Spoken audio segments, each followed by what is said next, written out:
5월 20일에 DSR 시행 방안 확정 자료가 발표가 됐죠. 금융위원회 들어가서 보도자료를 보시면 예정대로 25년 7월 1일부터 시행하고 스트레스 금리는 1.5%포인트. 다만 지방 같은 경우는 지금 무너지고 있기 때문에 현행과 동일한 0.75%포인트의 스트레스 금리를 적용한다. 또 이것뿐만이 아니라 대출 쏠림 현상 등을 감안하여 월별, 분기별 가계 관리 목표 준수 여부 집중 모니터링 할 계획. 왜 이거를 이제서야 하고 있냐?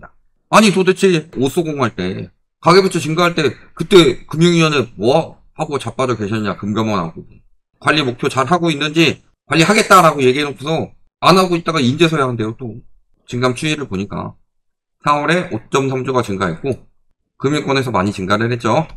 그리고 주담대가 태반이죠. 이런 상황이라서 현재 수도권 1.2%에서 1.5%로 가산한다. 이런 내용인데 이런 것 때문에 막 이런 기사들이 뜹니다. 스트레스 DSR 때문에 집 매수 계획이 다 틀어졌다. 무주택자들 멘붕 왔다. 고도의 까인지 아니면은 부동산 시장을 좀 억제하려는 언론의 움직임인지 모르겠지만 멘붕 올 정도는 아니죠. 그 전부터. 이게 23년 12월에 금융위원회 발표 자료예요. 25년에 스트레스 DSR 금리를 1.5%로 예상을 했다. 근데 무주택자들 멘붕. 왜 멘붕 왔을까요? 1.5%포인트 될 줄 알았는데 지방은 0.75%포인트밖에 안 해서 그래서 멘붕이 온 거죠. 지방은 2단계 스트레스 금리로 가니까. 그런 거고 이거는 이미 다 이야기가 됐던 부분입니다. 그런데 요즘에 이런 이야기가 나옵니다. 기준금리 인하가 DSR을 상쇄할 것이라는 전문가들이 왜 이렇게 또 갑자기 튀어나오냐. 그래서 기준금리 인하가 스트레스 DSR 적용 영향을 상쇄한다. 또 임대료 상승, 매매가가 상승하고 있고 기준금리 인하에 대한 시장 기대. 계속 다 이런 식으로 이야기를 하죠. 서울 고가 아파트는 대출 없이 매입한다. 그래서 규제 영향을 안 받는다. 그리고 뭐 실수요자들에게 우대 가산금리 조정 등 예외 이야기를 하는데 첫 번째, 스트레스 DSR이 뭔지는 알고 저분들이 말씀을 하시냐. 스트레스 DSR이 뭐예요? 스트레스 DSR 1.5%포인트 한다고 해서 대출금리가 예를 들어 4%라고 하면은 대출 한도를 5.5%로 하는 게 아닙니다. 지난 몇 년간 최고 금리로 가는 거죠. 그래서 그 전에 최고 금리가 5%였다. 그러면은 5%로 계산하는 거예요. 근데 다만 대출 금리가 3.5%까지 떨어져도 한도는 5%로 계산을 하는 거죠. 그리고 한 3%까지 떨어지면 한도를 4.5%로 계산하는 거예요. 그래서 지난 몇 년간 중에서 최고 금리로 대출 한도를 정하는데 그 차이를 1.5%포인트까지 보겠다. 이게 스트레스 DSR이죠. 그러면은 금리 인하가 예상이 된다. 결국 중요한 거는 금리 인하돼가지고 그만큼 대출을 더 받느냐 덜 받느냐예요. 연끌을 할 수 있느냐 없느냐. 그러면 금리를 앞으로 금리가 뭐 1.5%포인트만큼 떨어질 것이냐. 그 이상 떨어지면 상쇄가 되겠죠. 근데 그만큼 떨어지지 않으면 적용되는 한도 축소는 당연히 그대로 영향을 미치는 거죠. 그리고 매매가가 상승하고 있고 매물 감소하고 뭐 임대료 상승, 매매가가 상승하고 있고 말씀드리지만 자 이게 서울의 매물이죠? 줄어들고 있는데 왜 줄어들어요? 토호제 한다 해가지고 갭투기 매물 나왔다가 그거 빠지는 거 아니에요. 그럼 토호제 푼다고 했을 때 오쏘공 나왔을 때 매물 증가하니까 집값 떨어진다 그런 이야기들을 하신 분들이야. 그 다음에 여기 대출 의존도가 낮다. 서울 고가 아파트 매수자들은 대출 없이 매입하는 등 대출 의존도가 낮다. 왜 낮을 수밖에 없어요? 제가 늘 말씀드리는 피라미드죠. 요 고가 아파트는 대출 받아서 사는 게 아니라 밑에서부터 피라미드 형식으로 다단계 형식으로 시세 차익을 올려가지고 돈 모은 사람들이 사는 거야. 그러니까 스트레스 DSR로 유비 유입이 줄어들면은 시간차를 두고 영향을 받을 것이다. 대출 안 받은 사람들이 고가 아파트를 많이 산다고 해서 대출 영향이 없다는. 그러면 과거에 대출금리 올라갈 때 고가 아파트가 왜 떨어졌어요? 되게 웃긴 게 뭐냐면 저런 사람들 말하는 거 보면요. 금리 올라갈 때는 뭐 반대되는 영향은 별로 없다라고 하면서 유리한 것들은 막 이야기를 해요. 불리한 것들은 최대한 축소하고. 금리 올라갈 때들 다들 뭐라고 하셨나요? 제가 금리 영향 크다고 하니까 금리 영향 별로 없다. 요즘엔 다 금리만 이야기해요. 특히 뭐래도 올라간다는 사람들 금리 인하하니까 올라간대요. 사람들 그걸로 심리 자극하는 거 아니에요. 제가 그때 금리 올라갈 때 집값 무너진다 이야기했을 때는 다 무시했죠. 근데 금리보다 더 중요한 게 한도다. 저 말이 진짜로 합리적으로 들리려면요. 2022년에 금리 올라갔을 때 똘똘한 채는 살아남았어야죠. 저들이 이야기한. 대출도 안 받는데. 근데 금리 올라가니까 똘똘한 채가 띨띨한 채가 돼버렸죠. 더 많이 떨어졌고. 금리보다 영향이 큰 게 한도라고 그랬어요.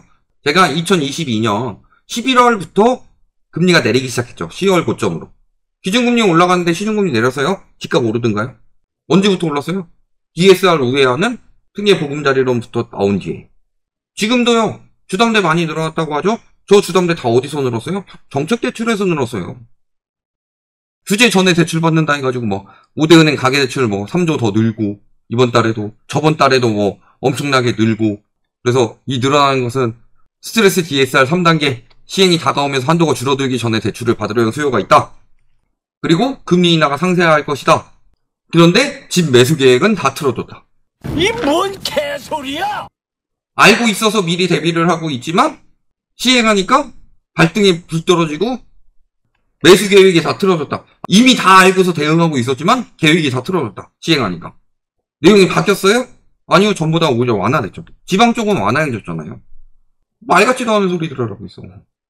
그러면서 이야기하는 게 이제 한도가 줄어들기 전에 대출을 받으려는 수요가 점차 빠르게 몰리는 모습이고 또 토어제 해제 영향이 시차를 두고 대출 실적에 반영이 됐다. 예를 들어서 2월에 거래를 했다. 잔금까지 뭐 4월, 5월까지도 잔금 가능하죠. 보통 1에서 3개월 정도 걸리니까 이 영향이 있을 수 있다. 등기가 똑바로 되느냐. 그때 토어제 해제했다고 해서 했는데 거래 취소도 4.4배나 늘어나죠. 그러니까 모든 기사가 코에 걸면 코걸이, 귀에 걸면 귀걸이인데 별로 영향은 없지만 이것 때문에 망하니까 적당히 좀 해라. 이런 투죠. 기사들이. 이미 다 이야기가 된 거고 스트레스 DSR 때문에 더 어려워지는 거 없어요? 스트레스 DSR 때문에 대출 한도가 주는 대신에 한도가 주는데 금리 인하를 반영 안 하는 거 아니죠? 가상금리 1.5% 붙이는 거 아니에요? 1.5% 붙인 금액으로 DSR이 산정이 되는 거지. 그럼 과잉 대출이 안 나오면 원리금 무리하게 대출 받아가지고 무리하게 원리금 내는 일들은 사라지겠죠. 그러니까 이거는 무리한 대출을 막기 위한 정책이에요. 근데 문제는 스트레스 DSR 문제가 아니라 DSR부터 똑바로 해야지. 아직도 지금 주담대 늘어난 거 보면 뭐 어때요? 스트레스 DSR 3단계 시행되기 이전에 받는 거예요? 다 정책 대출이라고 그랬죠. 정책 대출이 12조 늘어나고 자체 대출이 4조 가까이 줄었는데 스트레스 DSR 어쩌고 저쩌고 하는 게 아니라 지금 계속 시장 부추기고 호가 안 내리고 호가 안 내리도록 기사들을 쓰고 집값 안정에 기여해야 할 부동산원이 하락 지표가 나오고 실거래 가격 지수가 떨어져도 두세 달 더 상승 지표로 내주고 하락 지표로 나왔던 실거래 가격 지수마저 시간 지나가지고 사람들 관심 떨어졌을 때 슬그머니 상승으로 바꿔버리고 이런 짓거리 하는 게 문제인 거지. 그리고 정책대출 너무 과잉해서 풀고 있죠. 정책대출 재원 다 은행 거 쓰고 있죠. 그거 다 2차 보전 해줘야 되는데 정부가 돈이 어딨어요. 세수도 작살났는데. 우리나라 국가부채가 낮아가지고 채권 더 발행하면 돼요? 우리나라 국가부채는 비기축통화국 평균을 넘어섰습니다. 가계부채도 희한하죠. 작년에 가계부채가 역대급으로 증가했는데 GDP 상승률은 뚝 떨어졌죠. 근데 GDP 대비 가계부채가 떨어지는 게 말이 돼요? 이런 것들을 통계 조작이라고 하죠. 문재인 정부 때 지금보다 GDP 상승률이 더 좋고 가계부채 상승률이 더 낮을 때 GDP 대비 가계부채는 상승했어요. 도대체 어떤 식으로 기준을 내고 있는 거냐. 하겠다는 거 안 하니까 이 모양 이 꼴이 되는 거죠. 대표적으로 이거. 월별, 분기별 관리 목표 준수 여부 모니터링 계획. 이거 왜 안 해요? 이런 게 문제인 거다. 스트레스 DSR 때문에 실수요가 준다가 아니라 원래 실수요가 안 될 사람들한테 실수요가 되도록 만든 여러 가지 문제점들에 대해서 지적하는 것은 하나도 없고 제가 그런 이야기 하고 있으니까 제가 이상한 놈을 만들어 버리잖아요. 언론을 비롯한 뭐 유튜버도 이런 사람들 담합해가지고 언론이 언론으로 똑바로 못하는 것도 문제고 국가가 월별 분기별 관리하겠다라고 해서 똑바로 안 한 것도 문제고 결국 터지니까 또 부랴부랴 하고 있는 것도 문제고 이 와중에 정신 나간 오세훈이 심리 한번 자극하면 또 그것에 넘어가는 그런 모든 것들이 문제인 거죠. 그것 때문에 경제 더 안 좋아졌고 경제 더 안 좋아져서 작년에 올해 목표는 3.8% 잡았는데 올해 명목 GDP 3.8% 절대 안 나옵니다. 하반기 되면 오히려 회수를 해야 될 수도 있어요. GDP 대비 가계부채 안 늘어나게 하려고. 이런 것들 보시면은 DSR 3단계 자체는 특별할 거 없습니다. 얘기한 대로 됐고 수도권만 적용되는 것도 문제인데 저기 그러면 세종 이런 데 또 특별히 짚어가지고 해야지. 요즘에 또 부추기는데. 근데 어쨌든 DSR 강화되는 건 좋고 DSR 예외 사례나 똑바로 줄여가지고 스트레스 DSR을 시행하면 뭐하냐. 스트레스 DSR 우회하는 대출만 받고들 계신데 아예 DSR 자체를 우회하니까. 이런 부분에 대해서 건전성을 확보하기 위해서 좀 더 타이트하게 줘야 된다. DSR을 푸는 게 실수요자들한테 도움되는 게 아니라요. DSR을 하는 게 실수요자들한테 도움이 되는 거예요. 요즘 경매가 왜 역대급으로 늘어나냐. DSR을 적용 안 받았던 대출들이 문제가 되기 때문이다. 이렇게 보시면 되겠습니다.